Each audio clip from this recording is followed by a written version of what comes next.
નમસ્કાર. ચાલો આજે આપણે સાથે મળીને ભારતની એક એવી સફર પર નીકળીએ જ્યાં પ્રકૃતિ એના શ્રેષ્ઠ રૂપમાં જોવા મળે છે. આપણે વાત કરીશું ભારતના અમૂલ્ય ખજાના એટલે કે આપણા રાષ્ટ્રીય ઉદ્યાનોની.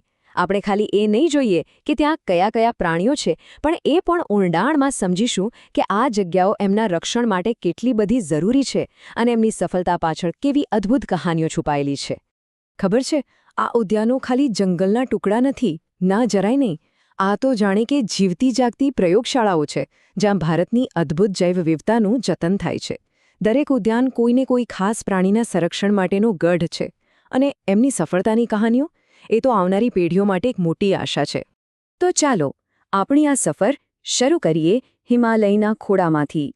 અને ત્યાંથી આપણે જઈશું પૂર્વોત્તરના ગાઢ રહસ્યમય જંગલોમાં, જ્યાં સંરક્ષણના કેટલાક સૌથી પ્રેરણાત્મક કિસ્સાઓ આપણી રાહ જોઈ રહ્યા છે. આપણો પહેલો પડાવ છે ભારતનું સૌથી જૂનું અને સૌથી જાણીતું રાષ્ટ્રીય ઉદ્યાન જીમ કોર્બેટ. આ માત્ર એક પાર્ક નથી સાહેબ, આ તો ભારતમાં વન્યજીવ સંરક્ષણના ઇતિહાસનું પહેલું પાનો છે.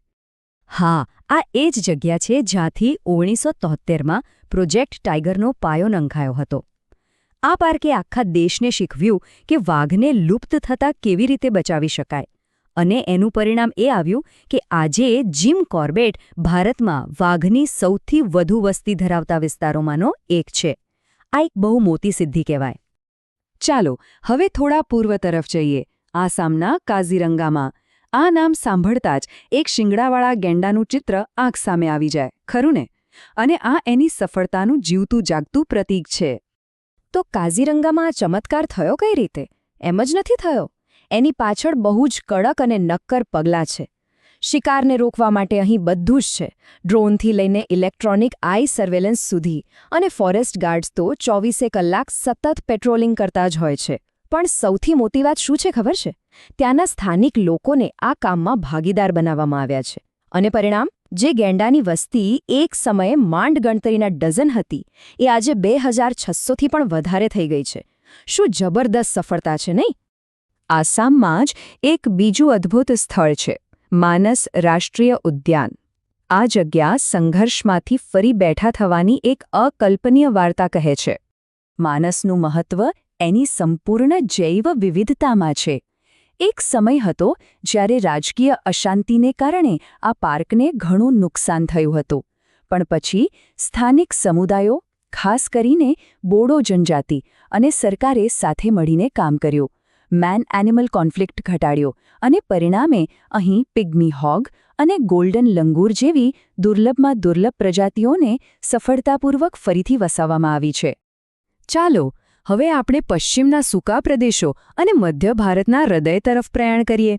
અહીં આપણને સંરક્ષણના અલગ જ પ્રકારના પડકારો અને સફળતાની ગાથાઓ જોવા મળશે. રાજસ્થાનનું રણથંભોર.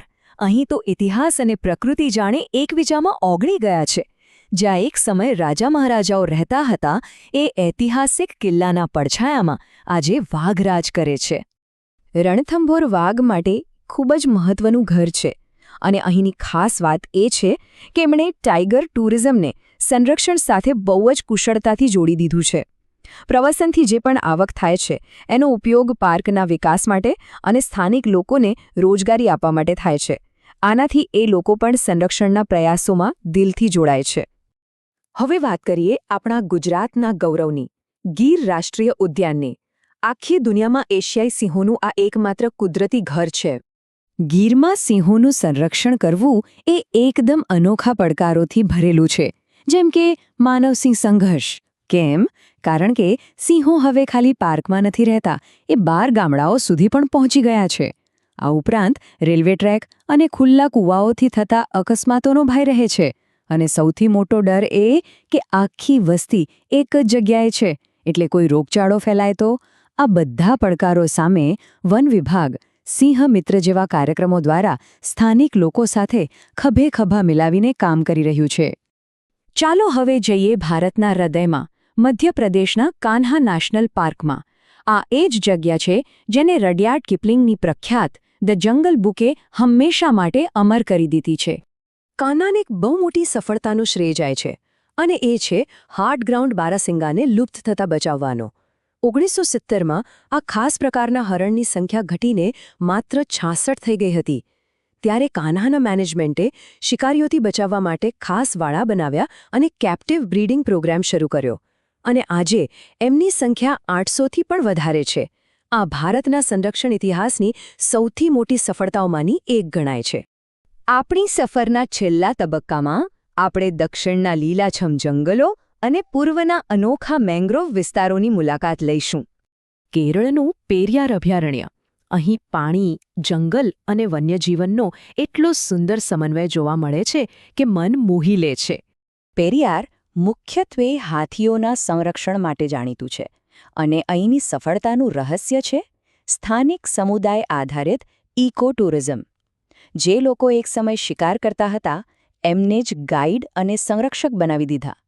આનાથી માનવ-હાથી સંઘર્ષ તો ઘટ્યો જ, પણ સ્થાનિક લોકોને સંરક્ષણમાંથી જ આર્થિક ફાયદો પણ મળ્યો. આ મોડલની પ્રશંસા આખી દુનિયામાં થાય છે. અને હવે આપણો છેલ્લો પડાવ, દુનિયાનું સૌથી મોટું મેંગ્રોવ જંગલ, સુંદરવન. આ ખરેખર એક જાદુઈ દુનિયા છે, જ્યાં જમીન અને પાણી એકબીજાને મળે છે. સુંદરવનના રોયલ બંગાળ ટાઇગર કોઈ સામાન્ય વાઘ નથી. એ તરી પણ શકે છે અને ખારા પાણીમાં જીવતા પણ શીખી ગયા છે.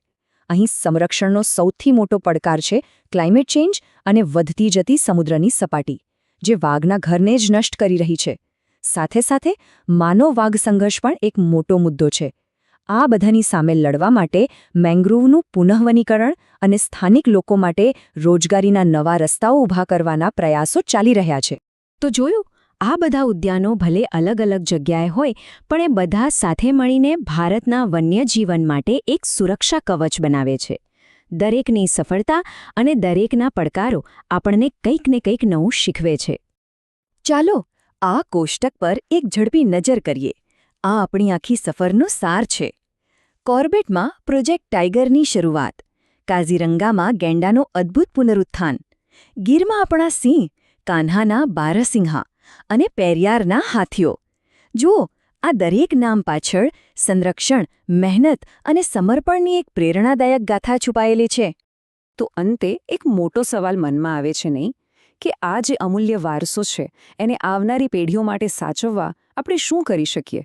ચાલો વિચારીએ. એક નાગરિક તરીકે આપણે ઘણું બધું કરી શકીએ છીએ, જેમ કે જવાબદાર પ્રવાસન અપનાવીએ, પ્લાસ્ટિકનો ઉપયોગ ટાળીએ. જે સંસ્થાઓ આ જીવોને બચાવવા માટે દિવસ-રાત કામ કરે છે એમને આપણો ટેકો આપીએ, અને સૌથી અગત્યનું, આ વિષય પર વધુને વધુ જાગૃતિ ફેલાવીએ, કારણ કે આ વારસો માત્ર સરકારનો નથી, એ આપણા સૌનો છે. અને એટલે જ એને સાચવવાની જવાબદારી પણ આપણા સૌની છે.